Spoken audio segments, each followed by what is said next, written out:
Namaste and in-law catch, and welcome to this episode of One World in a New World. I'm your host, Zen Benefiel, and as always, I request that you greet each other with those two phrases, and you will have a phenomenal change in your life. I guarantee it. You got to do it, though, right? You can find out what those terms mean in previous shows, or just look them up online. That's always a great source. All right, thank you.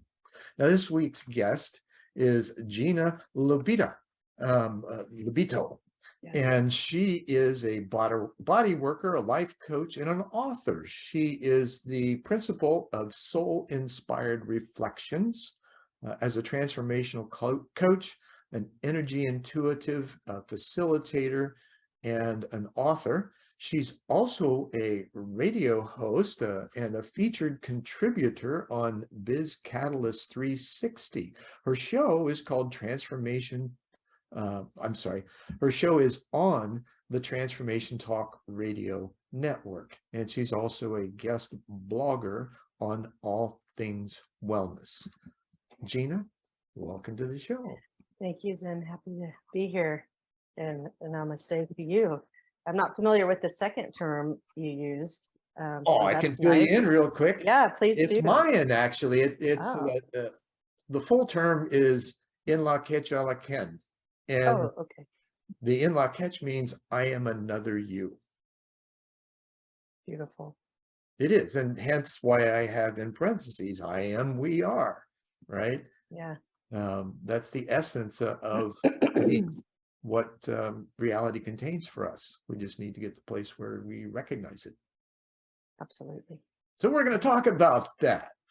So in doing so, when did you first get in touch with the inner side of things, and how did that transpire? What was life like, and what did you experience? Yeah, that's a really great question. And I recognize, too, looking back on my life, I've been on this journey a lot longer than I realized, right? Funny how we do that at some point, right? Yeah. And so I feel I had a bigger awakening when I was probably in 25, the age of 25. I'm 46 now. So you guys, what, 11, 20 years ago? Mm-hmm. And then it was my first experience with like a past life relationship. I had a dear friend of mine, and then it was getting really volatile, and our friendship totally disintegrated. I was starting to have more dreams, and it was very interesting because the dreams felt very real, and it was giving me information. And then I realized, oh, this is a past life thing, with the aid of someone else who worked with crystals and did crystal work and on the body. And so a lot of people poo-poo all that kind of stuff, and the reality is that if you're outside looking in, it may look kind of woo-ish. However, when you step into it and explore it, and genuinely and authentically explore, yes, you find a whole different story. Absolutely. And so that would be my first, I feel, introduction of waking me up, and I started shifting, because it opened me up to not just knowing about these things, but now I'm experiencing them in my life. With that, and that's a really cool place to be, right? Yeah. So when you got that review look, right?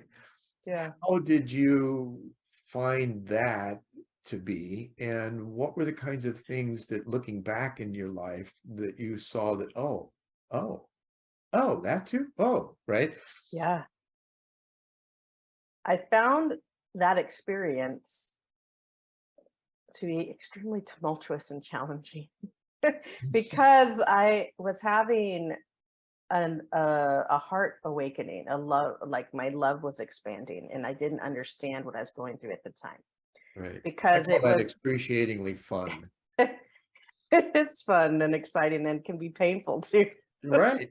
And so during that time, I was just trying to figure things out, and when I kept talking about it, and then realized, like, me and that other person are in a different wavelength now, right? So it didn't matter how much talking I wanted to do. I had to resolve it within myself and through spirit. And through people that I knew could support me with what I was going through. And so I was really grateful to my sister, who she's been on her journey since she was 18 and she's 52 now. So a lot longer. Like she hit her awakening earlier in her life stream. So I'm like, she's the one who introduced me to Patricia Bankett, she's a shamanic healer and works with crystals and stuff like Mhm. that. And It's psychic. wonderful to have someone in your life that can assist. And growing up, I didn't have any, no help, Yeah. right? Yeah. So that was really helpful to be able to have conversations, even with my mom to a certain degree, of like, hey, this was happening. And then having that conduit of someone like, here, call this person. Right. So I make the phone call and it was like instant. I didn't think I was going to get her on the phone first try. And just immediately the channeling just Bingo. starts happening. She's like, oh, the past life relationship, you're just here. And she hit on the energy of it, right? Because that's Uh-huh. really important for people to learn energy language, energy medicine, and that we're living all at one time, Yeah, we you try to know? put it all into some articulation and we lose its meaning in the process.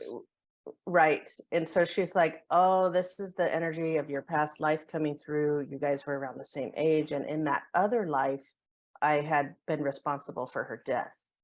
So all that energy was coming through, and I got to um, resolve it in some way in this time. I think it still caused a lot of pain because I didn't know what I was going through at the time. I didn't understand it. So that relationship ultimately broke. There was no rekindling it, but that's okay because I'm here now and I can still rekindle the energies of it within myself. So, Sure. and Now, do on a you soul find that level, in that's the higher self, right? absolutely. Now, do you find that in that relationship that there's a greater understanding that evolves of the frequencies and the harmonics and how various soul relationships occur throughout your life of Oh, different yeah. dynamics in order to establish the harmony in it, right? Yes. And to resolve whatever um, cacophony might have been in place. Yeah. Yeah, that's a big question. Let me make sure I got it all. Like basically the relationships that come in to bring in the harmonics, the harmonics of within myself, right? Mhm. Yeah.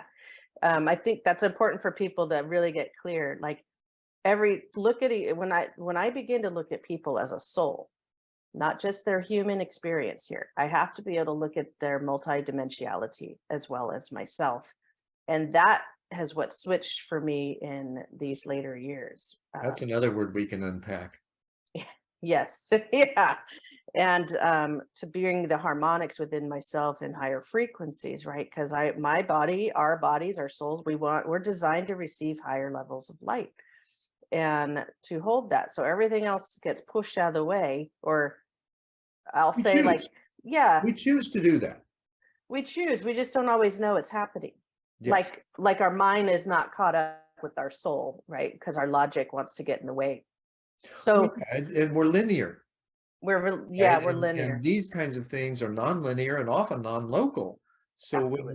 we even begin to consider this multidimensionality, yeah, easy for me to say, then there are all, there's a quantum level, there's layers of consciousness or planes of consciousness involved, all Yeah. in alignment to a frequency that we carry. But Mhm, because of our linear existence, we have little awareness of it. It's like being what I found as a teenager when I had my own, mhm. was that we are cosmic consciousness condensed into form.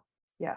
And even Dr. Irvin Laszlo speaks to Mhm. that in talking about his journeys with the higher self, and Yeah. got it to a place where he was nominated a couple of times for the Nobel Peace Prize as a result.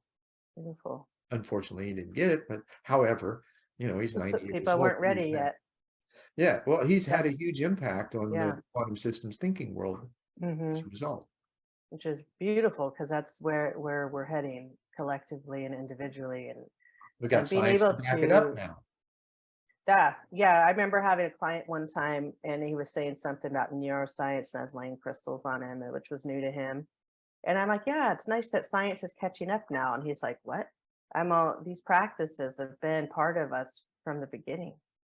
Um, our We didn't realize just, the math and science in it because we didn't need to. It we didn't, worked. yeah, we trusted the process Right. more than, and I feel because we weren't muddied up. Once you get muddied up, those other layers, then uh, when you're in a full alignment, not misusing our innate power and source energy, then you're going to have a totally different level of understanding of what um, these things, what our abilities are Yeah. with these energies and mathematics and things like that. Because as we know, that's the universal language is mathematics, you know. Um, but it's definitely what I'd like to instill with people. It's a natural process that every single soul goes through in their divine time, and we're always in it. So whether someone's at a different level of consciousness or not, they're still in it, and we can't Just force it. unaware. Or they're just not, yeah, they're just not aware yet. And Yeah. sometimes even our awareness can get in the way, I've noticed, because it's this conflict between the human mind, the Yeah, it's like, logical oh, I mind. thought it was this way. Well, you mean Yeah, it's really that way? right. No, that can't be. When Well, it's every yeah. way. When it's every way. And Yeah, yeah. I'm upside down today. All right. I'm going to walk on air today. Okay. Carrying the fool card, right? Yes. Yeah. The little hangman.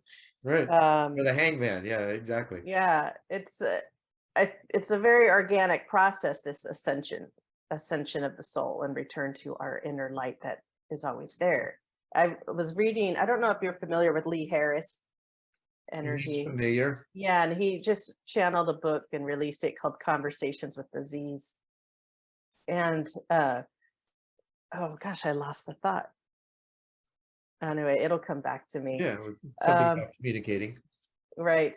And he was talking about our linear mind getting in the way of the process, really, and that creates resistance. So and then again, I hear it again about anxiety, and I've been talking to some people about this too. No, that's just a sign that light energy wants to come in, and when we're resisting it, it comes out as anxiety, or because we're vibrating differently. And Right. Now you bring up a great point, and I in working with clients over the years, and even Mm, friends, neighbors, and relatives, and lovers, that feeling of anxiety is in the solar plexus, mhm, and you can feel it intensely at times. mhm, Now, there's two ways you can think about it. mhm. One is, oh my God, something's going to happen, and right, and you get all freaked out, and because it's the unknown, and we're fearful of it. Yeah, and it's hitting our fight, flight, and freeze mechanism. Right. Now, the other side of Mhm. that is a quickening, the Yeah, anticipatory state of awe and a willingness to be vulnerable. absolutely. Yeah. And that I find to be the key. Because you look around when you have those anxious feelings, you look around and you're usually in a safe environment. Yep. It's all because of how, it's like um, Shakespeare, I think, originally, or is quoted as saying it, it's, nothing is good or bad, it's how we think it to be. Yes. Yeah. And then this is where I feel the mastery comes in. Your Mhm. self mastery absolutely comes in here, and learning how to use our vehicle of the body, how to communicate with our own sensory abilities, Yeah. multisensory, so it's beyond the six senses, or and Or it's a finer version of the five. It's one of the yeah, it's back to the yeah. multidimensionality. I've done a little study in this, and Mhm, I've had, some direct experience of other planes of consciousness and mm, integrating my bodies on them. mhm, If that doesn't sound weird enough, you should try it, right? So what I found was that in this dynamic, there is a presence throughout it all that then kind of circumnavigates the whole picture and brings it back into that linear space yeah. once you've figured out that, oh, okay, these bandwidths are available. This multidimensional consciousness has Mhm, bandwidths of yeah. frequency that get finer and finer as you ascend towards what the Vedantic philosophy calls unity consciousness, which is Yes. white light, of which we're each threads of in physical form. Still Yes. connected, just unaware for most of us. Now, you mentioned that's why I say that, so in these 9 planes, which is also evidenced by Nepean Close's triadic dimensional distinction vortical paradigm, it's quantum theory of everything, paper that they wrote in 2010, I think. It's really funny because it validated my direct experience. I'm like, oh, something's finally shown up that reflects that. It's great. Now, as that relates to that, the early experience as children, I want to take you back into reviewing where those indicators may have shown up in your young life in situations that just kind of fell together because you were present enough to experience them that way, not necessarily knowing what else was going on. Can you identify, maybe 1 or 2 of those instances that just popped into your head as I was talking about them? I was thinking about my natural ability in sports and I got a flash on this. I was probably in junior high. Okay. So that's like 12 to 13-year-old. And I remember talking to my sister, and she was having some stress in her life, and she's 7 years older than I am. And I just looked at her and I said, well, you're a master, right? And then she just Just popped out. popped Didn't out, you think Mom, of that? Yeah. you're a master, right? And she looked at me and didn't say anything. And then couldn't. Did she have that look in her eyes? How dare you tell me that? Right. It was, it was a bit of that, and almost like that's my world, right? Like a competition energy came in, and I'm not here to compete with anybody. I never have been, even though I love competition in the sports I grew up, but I was also very supportive to be like, hey, yeah, you could do better. Yeah, good shot. Like, try it again. That's how I go through life. Let's do it again. Have fun. If you're not having fun, it takes on this whole Exactly. And when you're level. caught up in the competitive nature in the purest sense, that there's no fun there. No, it turns nasty. It gets it goes to the negative pole. It does. And oftentimes, do you find that, like with your sister, when you say something to another, whether it's a question or a statement or an offer, right? Yeah. Genuinely wanting to be helpful, that it's often taken as a confrontation. I find that, yeah. And then I've realized as I've gotten older now to handle that in a totally different way, because that's not, I know I'm not being confrontational. Right. And then, If we only do the active listening process early in life, right? Right. Well, and that's what What I did you just hear feel. me say, right? Yeah, right. And that's what I felt too. A lot of people have gone into life coaching.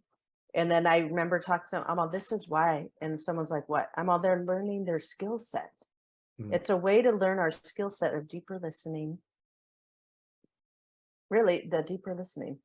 Now, did you find that as you were going through training, I had, I think, a similar experience, so we'll find out. Did you find that those who were around you during that, in a healing arts capacity, I guess, for lack of a better field nomenclature, they were there for their own healing, not necessarily to heal others, and they didn't really know that at the time? Yeah. And it was obvious to those around them. I think that's common as anyone goes into the healing arts, what draws you there. Because it reminded me of as I got into my 30s, because that's when I saw Patricia, she's like, you'll come back to this world in your 30s. And then I totally forgot about our time together. And then by this time, I'm now living in San Jose, and the relationship I was in, I'm just like, I just can't put any more into this. It wasn't bad or anything. It just knew we didn't want this. I didn't want the same things. And but I realized I kept attracting the same type of relationship. So that's for me, one of my first things was like, it's me. I got to do something with me. Mm.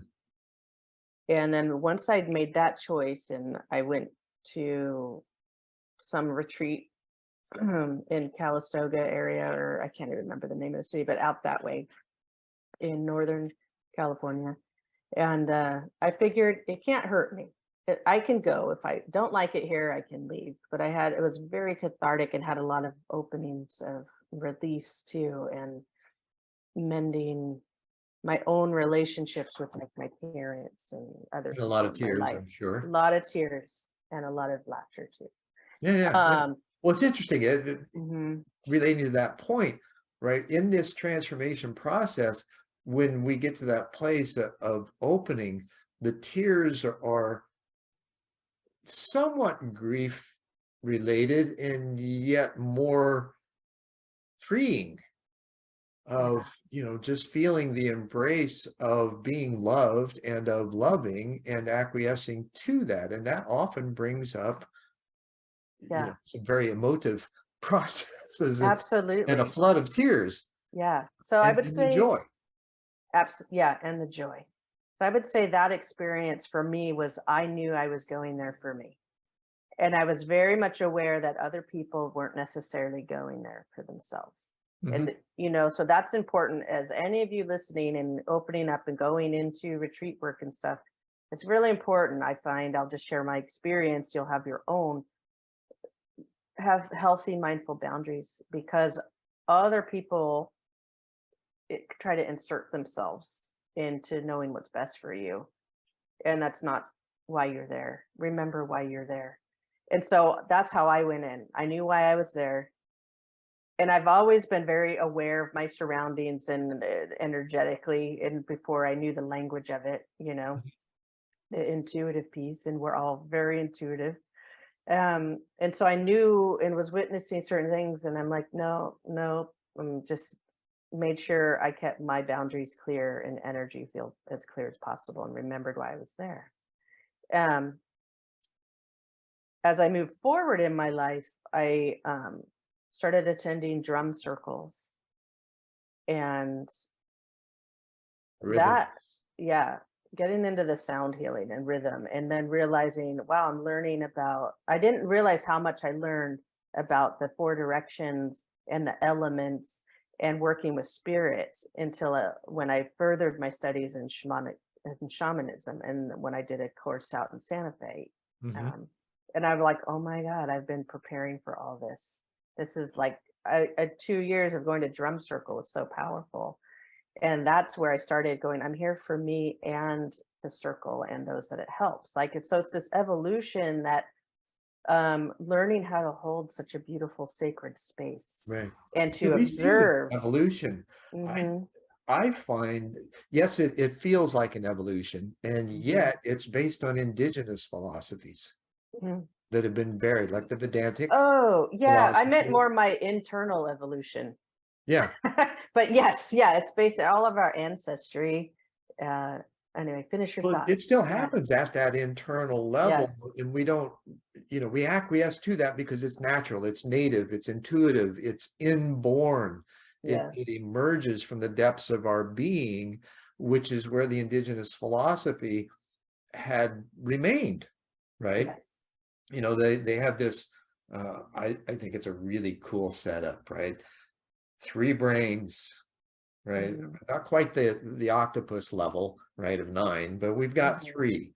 And they say the first brain is the gut, Hmm. solar plexus. That's where Yeah. we connect with all the vibrations around us. It's Hmm. unqualified. We just feel there, right? Hmm. And then we move up to the heart, second brain, which is where we discern Hmm. whether it's resonant or not. And this is where the term empathic resonance comes in, of Hmm. what's available, what's true. And then we use the third brain to make appropriate choices as to what to do, right? The being is in the gut, Hmm. the having is in the heart, and the doing Mhm. is in the head, because we're electronic at that point. We Mhm. visualize, we imagineer, we create from a mostly a intellectual place. Mhm.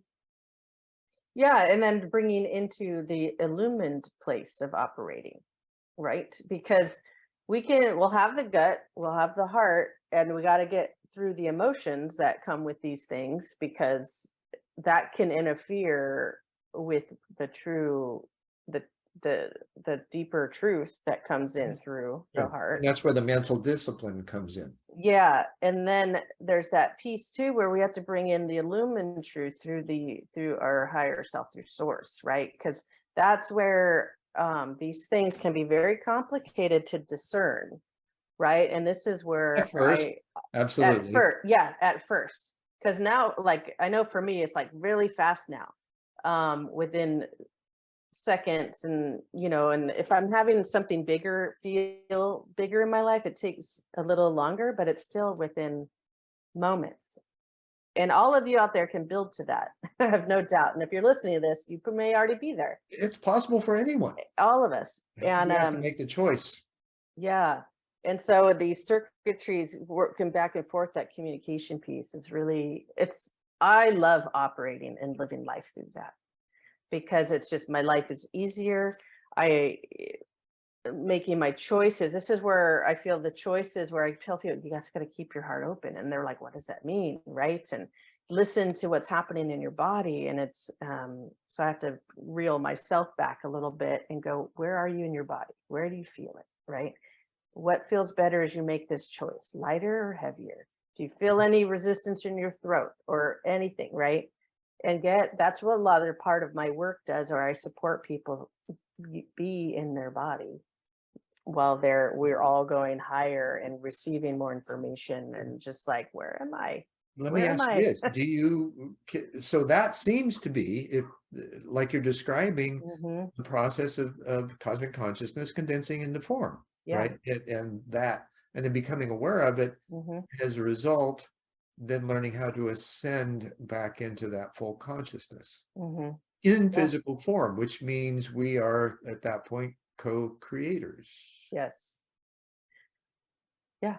Now, More on a more awareness of that we're co-creators. we have choices as to Yeah. where you put your attention, intention, Hmm. and interaction toward, Hmm. which creates the flow. And then, everybody's familiar with the law of attraction. Well, that's the essence of it, Yes. right? It's all energy. It's Yeah. where you want to, don't be afraid, because you're going to produce what it is you think you're afraid of.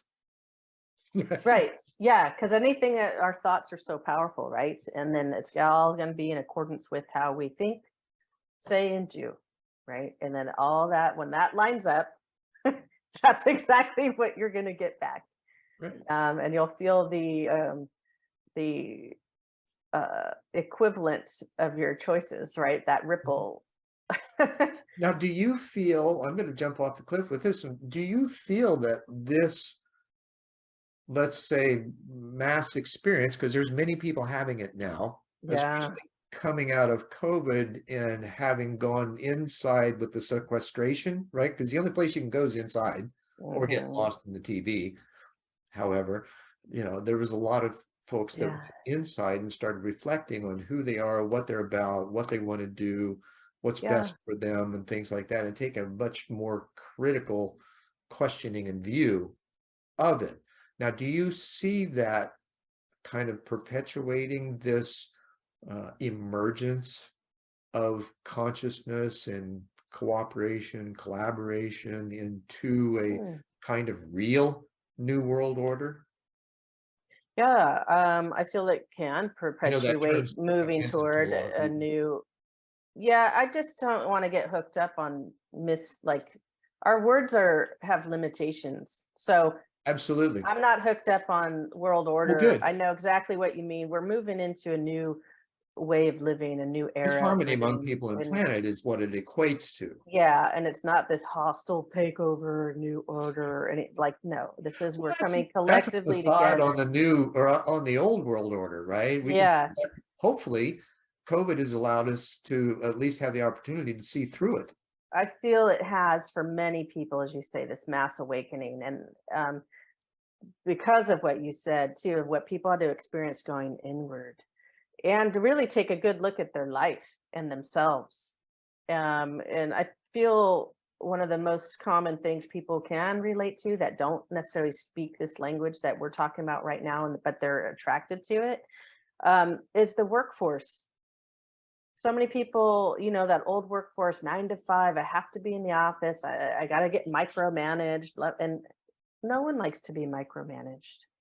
Nobody. It causes more stress for everyone. It's ridiculous. But they recognize, like, oh, I can work from home. I don't need to be on this 9 to 5 schedule. I can still get all my stuff done. I In a can lot of still cases, work. yes, except in Yeah, manufacturing right. and Well, service right. organizations. But even there, you got to learn and like, how can we do this more efficient with what we have, if the skeleton crew or however things rolled out. At the time I was working in law enforcement, you know, and it's I like, noticed you have okay, a degree in criminal justice. That was kind of I, amazing. yes, I do. And I love criminal justice. I've always been drawn to legal fields and have even paralegal studies. At one time, I thought I would become an attorney and Wow. realized, Quick no, tangent, you'll love it that the movement that I am now executive director of, the Live and Let Live Global Peace Movement, was uh-huh, founded by an attorney. very good. There's a defense lawyer. Yeah, that's Saw what I, the stuff happening. Is like, okay, what can I do to really move a message forward? mhm, And with the Live and Let Live philosophy, I mean, that phrase alone is like, yeah, oh, yeah, that feels great. So we break it down into a moral and a legal principle of be a good human, mhm, don't be an aggressor. Long term, we want to eliminate the laws and legislation that allows aggression. yeah. Short It's term, so, we build community. I just had a conversation with someone about this yesterday. And I'm like, Awesome. yeah, as our consciousness collectively raises, so will our laws will begin to reflect that.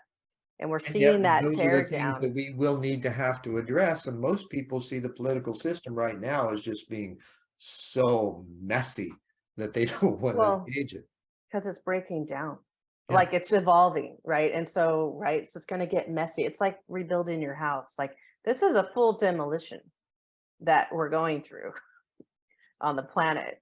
And that's going to take a while to rebuild the groundwork, the Mhm. foundation, the plumbing, and how we operate through life. So, Well, it's think, interesting. The systems themselves aren't the issue. It's how they're no, being managed. And so yeah, we've got everything set up. All we got to do is just create the better, not clean create. up the management, which is Right. cleaning up We have to call ourselves. forth, or those who have their own perfected form, fit, and function in the world as these particular roles are now being given the opportunity to step into them and Yeah, have support in doing so. That's the goal absolutely. of our global peace movement.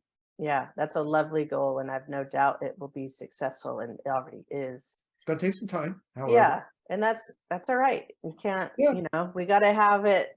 It's like being spoon fed a little bit, that constant drip, and then it's like a nice flowing river eventually, and we'll all get there together. Um, but yeah, it's that thing, like you're saying, once they get in, people get in, those that are more fully aligned in their form, and it starts to transition and change things. Mhm. And I saw it too with deregulation of certain laws and things. And um, but then it's kind of a caveat too, like people are in different levels of their stages of consciousness. And then, Right. and with certain fields like first responder fields, it's you're dealing, working primarily with people that are still very much in the victim consciousness state, of mind and mindset and way of living. So that is very challenging. And it's like we can only enforce the laws that that are on the books still, right? Right. And they're not understanding why, hey, it's been deregulated. So we don't do that, decriminalized, which in some ways, like some drug offenses, things like that. And I think we're a good thing, right? Well, absolutely. Most of those were victimless crimes, Yeah. especially when it came to, smoking pot, for instance, Hmm. right? Yeah. And it just didn't make sense. So now Yeah. there's enough momentum. I know in Arizona, it's Mhm. decriminalized. It was medical for a while, and now it's recreational. Same with Yeah. Colorado, and there's many other states who have done the same Yeah. thing. Well, that also gives the state the opportunity to tax it and, garner revenue and use the business transactions and the Everybody can trade. win, everyone can profit from it, Right. like, not just financially, right? So I wanna everyone Well, can that reap rolls the back. Having that yeah, extra money in the system rolls back into being able to upgrade the yeah, systems, absolutely. So the abundance of that flows in multiple directions and not just one. provided it's managed properly. Absolutely, that's the thing. Provided it's managed properly, people don't lose sight of that higher purpose. Right. um and that's really important for me. It's like, what's the higher purpose here? And even when people start talking about well, for me, that's why ended up getting out of law enforcement. It had its purpose and role for me, and then all of a sudden I'm realizing this has no purpose for me anymore. Like, I'm towing cars for people just to get them out of the impound again, and then just to leave it back on the street, or to get a ticket to show up in court and not show up in court. It was like this endless thing where I realized, oh, this isn't is it has its purpose. I don't get me wrong, that there's a lot of purposeful things that come with persona. But for me, as I realized, oh, I'm not feeling purposeful in my life through this career anymore. Hmm. So I'm just like, I really literally got booted out and went through another what I realized, I was going through another awakening process and shedding so much. So this last year and a half almost was totally different person, and then kind of coming back out of my wings, new set of wings. Learning how, and this is a perfect analogy. There's a lot of folks that are standing on the precipice right now, Hmm. wanting to jump off, not knowing they can fly. Yeah, and you can. And so we want to, and the purpose of this show is conversations that matter, that this apocalyptic nature of unveiling what we really are and being able to step into that in a greater way so that we can truncate the time necessary to shift Yeah. our world into a new order. And and even the calendars all line up, the Sumerian, Yes. Egyptian, Mayan, Hopi, um, Hmm. Yeah, they all all do. of them are saying, okay, Kali Yuga, here we are, right? We're in this time. It's a shift of ages. There's going to be a major awakening happening, and it's been foretold for centuries, and yet here we are in it. And We're in it. it's still Isn't that really tough to exciting? understand for a lot of people. It is. It is tough to understand for a lot of people.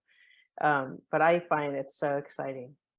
Me too. It's so exciting. And I want to continue to spread that excitement. And when people are going through this thing and they feel it in their body, and one of my recent clients, and her goal was to get off her anti-anxiety meds. And I'm like, okay, are you open for a perspective? Because I heard her language. She was like, I'm on a Right. journey.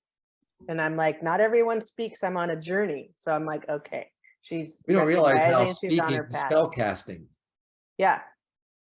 And it's so telling of where someone's at. That's where I Right. pay attention to, what language do I get to use today, right? And I light up when I get to use language like we're talking about. Oh, me too, uh as you can tell. yeah, It's and exciting.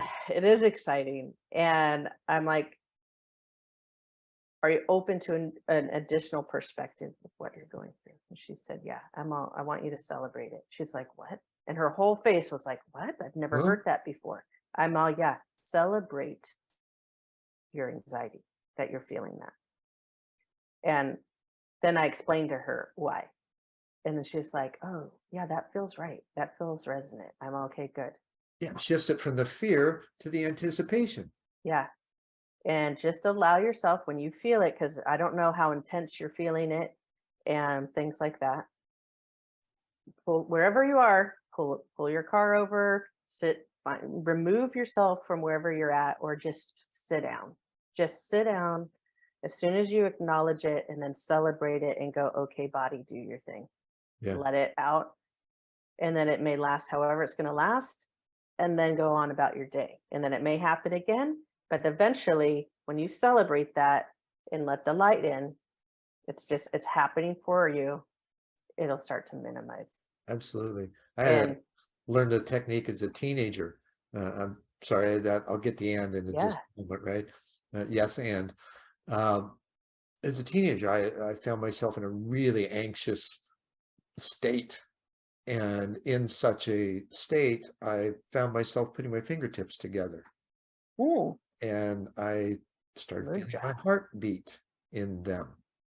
Nice. And then I just started breathing naturally, right? Didn't even think about it and focusing on my heartbeat, my fingertips. Anxiety went away Mhm. instantly. Yeah. And then as it was like, here's this natural process, probably been around for millennia, right? Maybe Hmm. more prayer began Yeah. in that state of total immersion into self with your heartbeat, your breath, Hmm. and then that opens you up. It allows you to be vulnerable to insight and understanding in Yeah. that place. Are you familiar with Dr. Norm Shealy?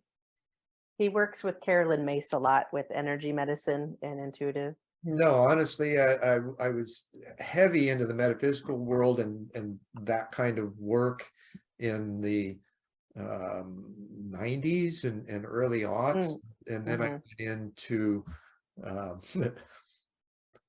partnering workshops for building road and bridge construction projects, wanting to get the real, Nice. concrete view of how this all works and how to manage teams. Very cool. But you're talking about the feeling the pulse in your Mhm. fingers. And I was listening to him recently because I'll re-listen to things over and over and I get to, get different things out Yeah, of every him. time you listen to something, you'll pick up something Yeah. different. And so their focus on what they brought together was to teach people how to diagnose themselves, basically, not, learn how to use their medical intuition for themselves, not necessarily for other people. Who else is And going to know, right. And right? develop Who that knows you skill. best? Exactly. Exactly. So he was sharing about one of his clients who had prostate cancer. And he's like, went right into the heartbeat. He's like, I want you to feel your heartbeat in your fingers. And he's, I want you to visualize your prostate. And he's all, what's the pulse in your prostate? He's all, can you feel it? And of course, he probably guided him into this space, Sure, but sure. Some, in the depending on your learning style, whether you're visual, kinesthetic, right, or auditory, some things are easier than others. And you have, yeah, as an educator, I've found you got to say things different ways in order for each of those listeners or learners to yes. be able to pick things up. So the gentleman describes like, oh, it's really faint, but I can still feel it and kind of like see it in his mind's eye. He's like, okay, good. He's all, I want you to Cool. practice this technique and feel the heartbeat and visualize A what healthy prostate. Yeah. healthy prostate, whatever that means to you. He didn't tell him what size the prostate is, right? He said, what is a normal prostate size to you? What's that mean to you? And visualize that in your body. And I think he did it over a 10-week span or something like that. Could fixed it. He healed himself by doing that visualization, paying attention to the pulse in Mhm. his fingertips and visualizing his healthy, normal prostate. Well, honestly, it only makes sense because you tune into you get Yeah. straight with you, and you Hmm. don't have any dis-ease from Right. that perspective, because when you get out of whack and you're not centered, you allow the other influences, you got Hmm. stress, take in substances you may not need, and things of that Yeah. nature that then fester into heightened disease states in the Hmm. body that you can still get rid of. However, Yeah. by the time you find out they're there and you're confronted with it, I found out my birth mother, I met her when I was 61 and found out she'd had 4 bouts of cancer Yeah. and different types of cancer, remissed every one. I was on her bucket list, Huh. right? She wanted to reconnect with me. Very good. And that happened. And then a year and a half later, she Mm. was gone. However, that reconnecting was just amazing. My wife Luba and I, who's from St. Petersburg, Russia, so she's got a lot different view culturally and even intellectually on some things. Great conversations we have. But she got me a subscription on Ancestry as our first Christmas present, hoping that Mom would show up. And Mom didn't. My half sister did. But we ended up spending a week with her back in Indiana, and it was just amazing. I had had no regrets, no angst, no judgment or anything. It was just the joy of finally connecting with my biological mother. And she had had regrets that she had carried for 61 years that I know had something to do with her manifestation of the cancers. Yeah, it gets into the tissue. Right. It gets into your cell tissue. The judgment, right? I had and my half sister's 4 years older. I've got another half brother that's 4 years younger. None of them got me because she never talked about it until about 10 years ago. Yeah, we're so powerful. And like I have an 11-year-old niece. I have 3 nieces, but the youngest one, we were talking while I was home recently, and she had some stress and knots in her shoulder, and I asked, oh, like, how long have they been there? She's like, I don't know. And she's like, well, I was here on the bus. They had some field trip, and I'm all, well, is that when it started? She's all, no. I'm all, do you remember when it started? And she's like, oh. She's like, I didn't do really well. I didn't do very good on my math test. And I'm like, okay, well, how well did you do? Like, she's like, I think I failed it. I got like a 59 or something. And we're talking, and I'm like, okay, I'm all, do you mind if I touch you? She's like, no, not, she's like, you can, because her mom will also work on her. And so I started, just touching her because her pectoral muscle was really tight. And then it connects to our scapula, right? So we can build trigger points on the back of the shoulders, but oftentimes it's due to being tight in the front. And I'm like, well, what were you feeling about yourself? And so I just let her talk it out. And then I'm like, well, is any of that really true on who you are? And she's like, no. And I'm like, right. Is this one grade gonna identify your life? She's all, no. I'm on you, and you said you score high on your math exams, like the aptitude test. She's like, yeah. And I'm like, so why don't we just let this one test go? And it doesn't define you. And I'm all, do you feel the difference in your body? She's like, yeah, because it started to loosen up Instantly.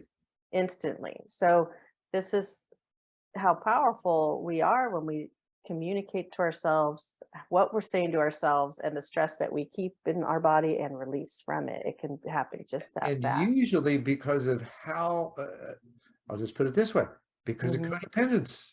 Yeah.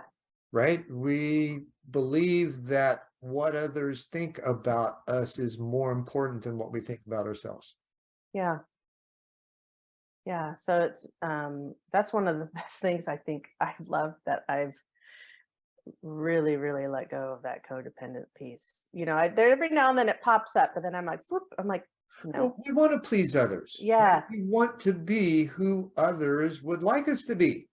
Yeah. Right. And in the situations where it's appropriate, it's full on. Right. It's just like, yeah, I can stand in my confidence. I can be who I am. Right. I can deliver from that place. Yeah.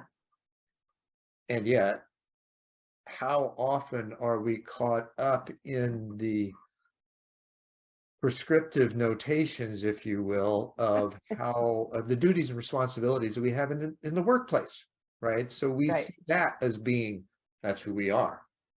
Yeah, that over identification. Yeah. And so that's where it was neat to see her as an 11-year-old going, oh yeah, that doesn't define me, and connecting it to the body. Right. So that's part of how I work with people and myself. Like, oh wait, what's here? And then getting it. Body? We have a body? Yeah. Most of right. us live from the shoulders up because we're just thinking about stuff. Yeah.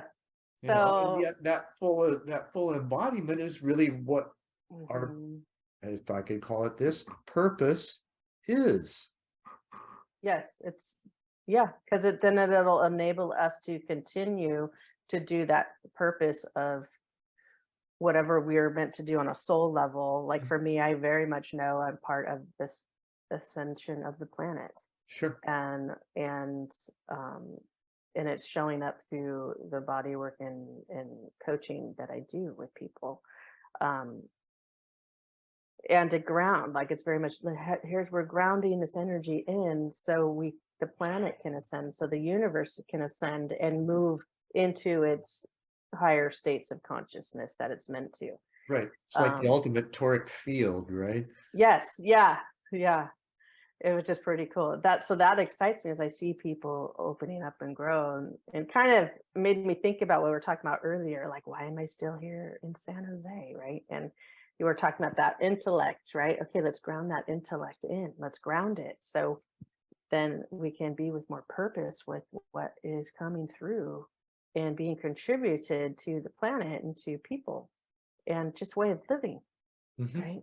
And it's wild, it's exciting, it's fun, it's dynamic, it's inexplicable at times with the serendipitous moments and the synchronicities that occur, and yet we witness it, we live it. How could we deny it That we from that do. place, And we right? often deny it, Yes, we and we're do, so close to it.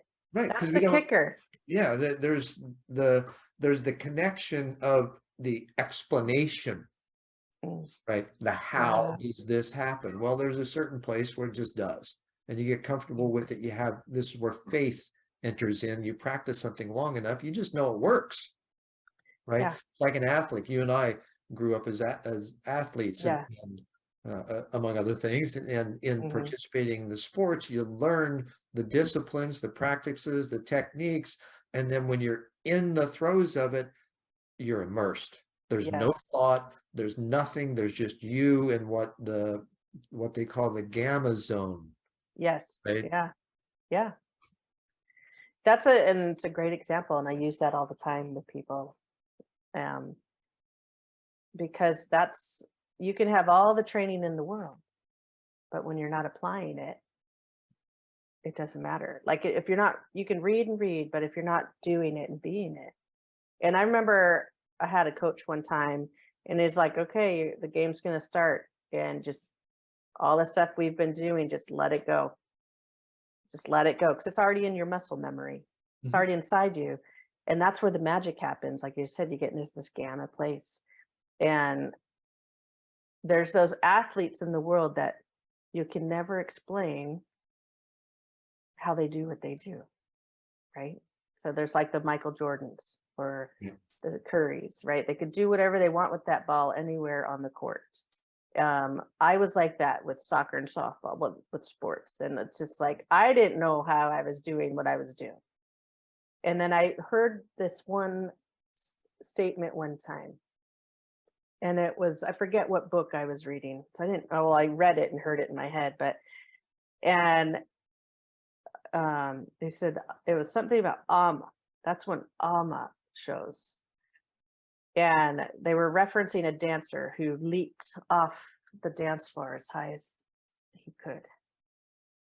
And then everyone just snaps photos, photos, photos. And they're like, that's when, and everyone goes, ah, Yeah. ah. And that's when God comes through. That's when your light comes through, these little flashes of what it is when we're totally aligned, and it doesn't, everything just hits and lines up so perfectly. Then we get these flashes of, I'll say, excellence, or our highest state, Mhm. or whatever word you want to use. And I have no doubt that any athlete that's gone to a certain level in their athleticism has had moments like that, where everything's just Absolutely. turned on and lined in, and Athletes, musicians, I have it everybody. as a drummer, I've experienced it That's, in improv sessions, and yeah, it's amazing. Mihaly Csikszentmihalyi calls it flow, and he the wrote about it flow. in the book Flow, The Psychology of Optimal Experience, Yeah. right? And And nothing's going to stop it when you're in that. exactly.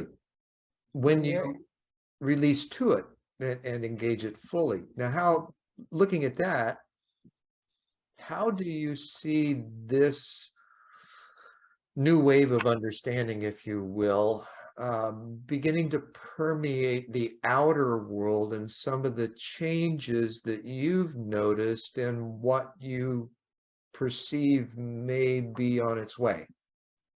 Is that fair? Yeah.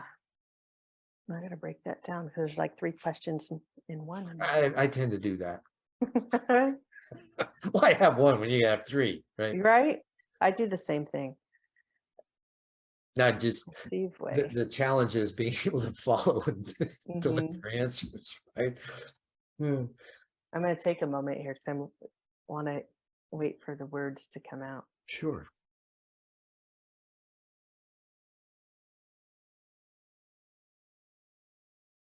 In the writing. Not to impede the flow, I want to offer that Yeah. that's the activity that James Redfield writes about in the Celestine Prophecy of the third insight, waiting Mm-hmm. for the words to come. Yeah. Waiting.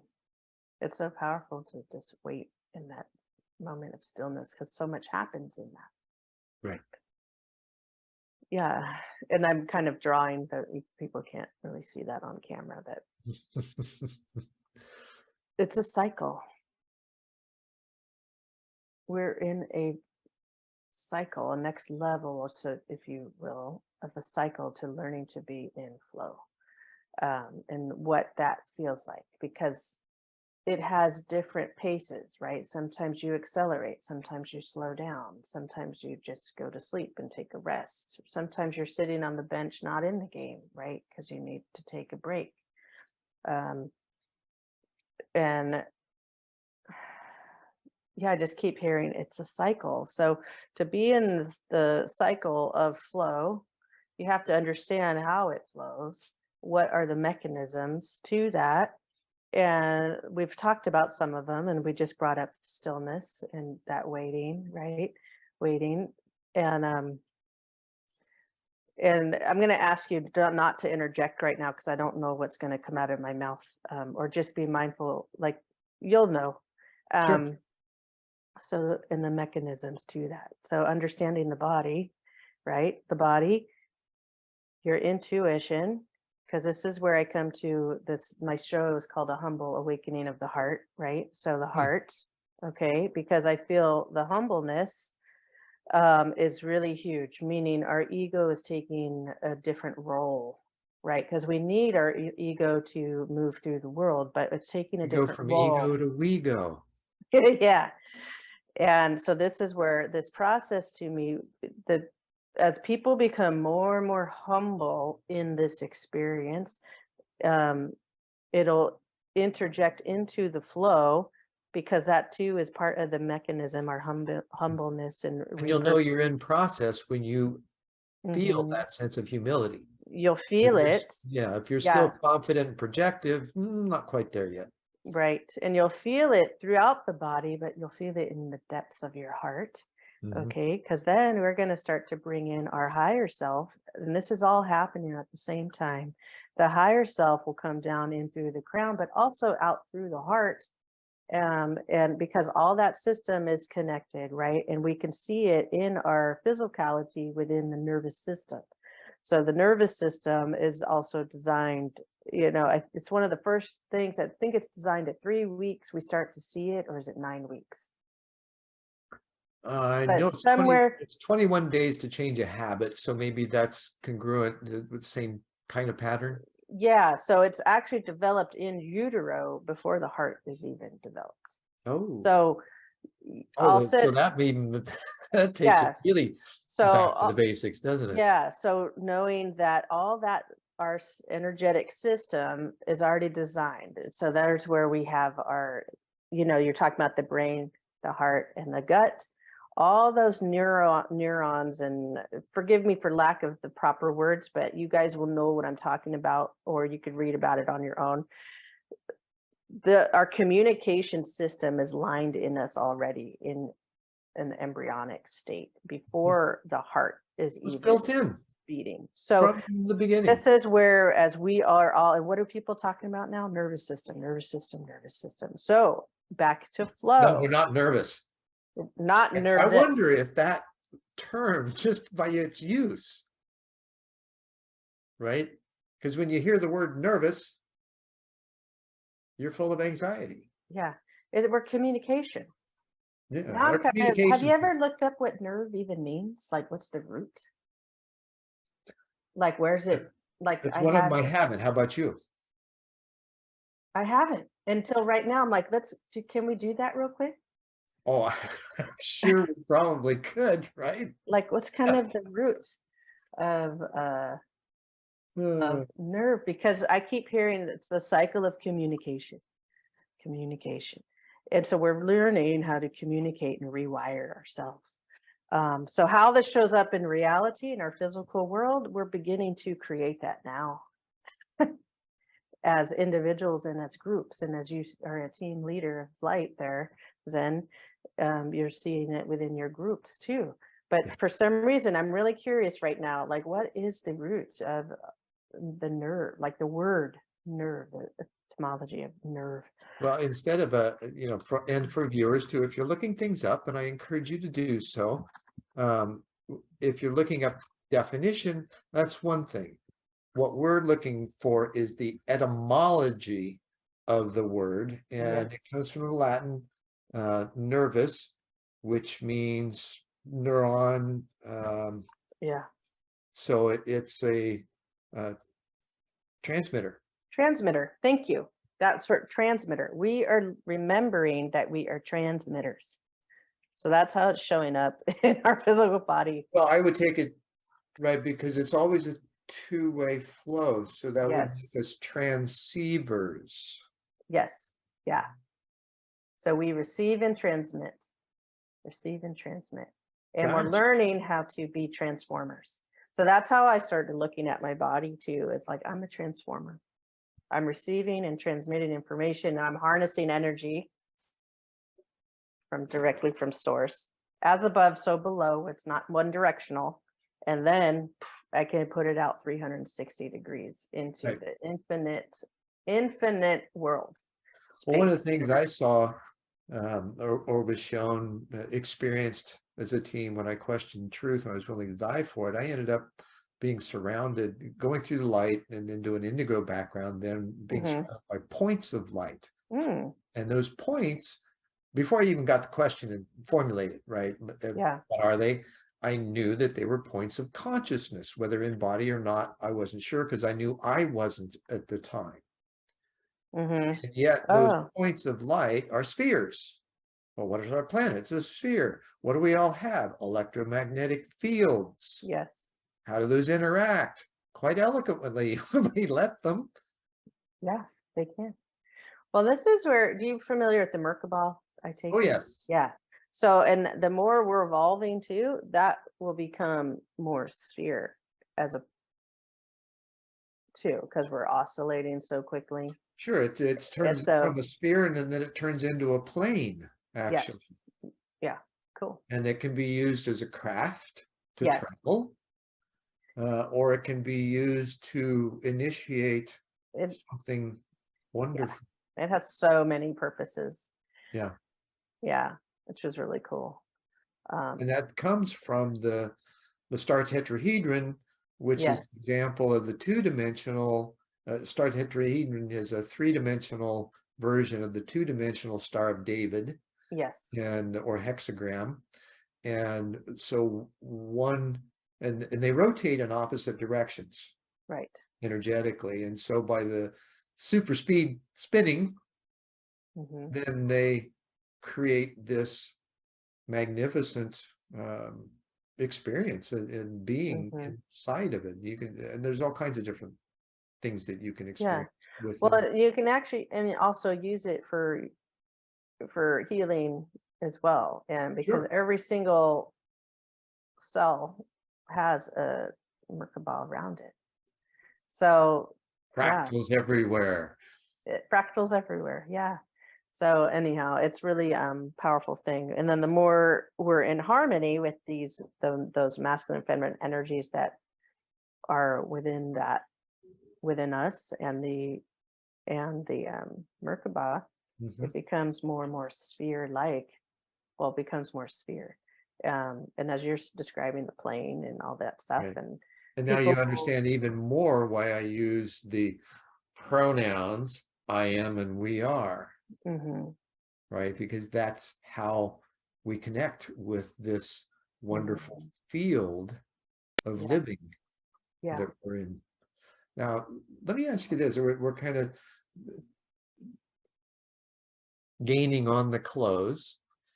And in that, I'd love to know what you might recommend to others who are listening from maybe a intuitive, simple, practical, pragmatic things or thing that an individual might engage in order to experience at least an inkling of what we've been talking about and how that might imbue their life with greater joy and happiness. yeah, We deserve it now, especially coming out of COVID. We've had enough absolutely. of crap. One, pay attention to what brings you joy, and not joy that's like, oh, I had a cookie and like, oh, I feel good. Like that, something that really brings you joy. Like get into what that feels like in your body. Like where does that feel like, right? So what brings you joy in to your being and life? We have two things that are accessible to us all the time. And that is our breath and nature. And those are the first two things I always tell people to incorporate into their life because it's accessible, it's free, and it's practical. So the breath connects you to your life force energy. And it calms your body when we breathe properly because all of us, many of us, do not breathe properly. We don't even think about it. It's an autonomic Yeah, system. but we breathe very shallow, right? So when you take time every day to actually breathe, and I suggest it's referred to different things, but just like a box breathing, right? So you breathe in for 5 seconds and exhale out for 5 seconds. But you're also holding at the top of the breath. So that the And breathing that in would be changes your one brain step. chemistry too. Yeah. The over oxygenation. Hmm. And then I invite you to put your hand over your heart when you do that. And you can take either both hands over the heart or the other one over the solar plexus, whichever hand is comfortable to you. Just kind of a place of reverence. Yes, a place of reverence. And just be in your breath. And don't worry about if your mind goes elsewhere. Come back to your breathing and count it out if you need to. So breathe in for 5 seconds, hold for 5 seconds, exhale for 5 seconds, and hold at the base for 5 seconds. If you can't hold it for 5 seconds, eventually you will get to that place. But what I'd invite you to do is get to that place in the depth of your breath where it no longer feels like you're efforting. And then it becomes this natural cycle and ebb and flow of the breath, number one. And you don't have to spend a lot of time doing it. Just do it maybe for a minute or 30 seconds even. All that matters is that you do it. And that's what I suggest people do. Do it different times a day. Morning, start your morning in that. And so it gives you that ritual. It's bringing in ritual practices to your day. You could do it again in the afternoon during your break time or start a break time. And then again in the evening before you go to bed, and it's bringing in that reflection and releasing the day in that space. So you're bringing in the day and then you're going to release the day. Find times to go out in nature at least 30 minutes a day, whether it's your backyard, a house plant, a local park, or you get to immerse yourself in like a forest or at the beach or whatever you feel called to do. And you can take your breath with you and just go sit and notice, begin to notice the life around you. Yeah, don't leave your breath behind. Yeah. Yeah, don't leave your breath behind. And begin to notice the sounds of the trees, the sounds like, right, the wind goes through the trees, or maybe there's birds, or just notice life around you. If you're in a busy area It's the same thing. You can notice the cars drive by. You can notice the conversations people are having. And just begin to observe life around you and observing yourself, having the experience of life, because we were so busy going through. I got to get to A, B, C, and D. When you just slow down just a little bit, you'll actually get everywhere on time with less stress and complete everything in your life on time and with less stress and with you'll be presenting yourself differently. So those are those three things. What brings you joy? Feel it in your body. That's key. Feel it in your body. The breath and hand over heart and solar plexus, and go out in nature. Having done those things, I fully validate the process and the results that you mentioned one would have in the greater awareness. Yeah. Yeah. And the more you practice it, the more awareness you'll have to yourself and to life around you. Awesome. This has just been a wonderful conversation, Gina. I thank you for your experience, your wisdom, your willingness, and your vulnerability to talk about it. Oh my gosh, Zen, thank you so much for reaching out. I was so excited that you did.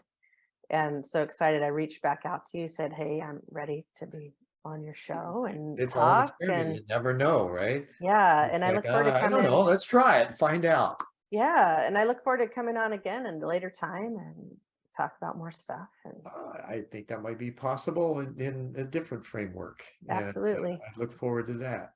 Yeah. All right, Zen. Have a Thank really you again, beautiful Gina. day. Thank you. It was an honor. Thank you so much. Oh, you're welcome. And namaste and in la Namaste. catch. Thank you for sticking with us for this episode of One World in a New World. I'm Zen Benefiel, your host, and I will see you next time.